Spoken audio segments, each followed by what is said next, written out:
Suranne Jones Gentleman Jack is a celebration of confident women. Dr. Foster's Suranne Jones stars in Sally Wainwright's contemporary period drama as wealthy Yorkshire landowner Lister, a formidable businesswoman with battled against the misogynistic conventions of her time to climb mountains, travel independently, enter politics, and efficiently run her manor house Shibden Hall and its sprawling land. Lister is often referred to as the first modern lesbian, and she went on to marry her love Anne Walker, played by Sophie Rundle, in 1834. This was all recorded. Writer Wainwright revealed that she had pitched a series on Anne Lister almost 2 decades ago, but there was never any interest. It was only after the Annis.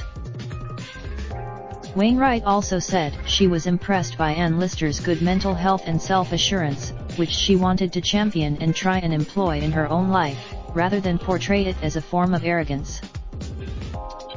She Raindrop, drop top smoking, no cooking the hot pot. Fucking on your bitch, yeah, that. Looking up, open the park pot.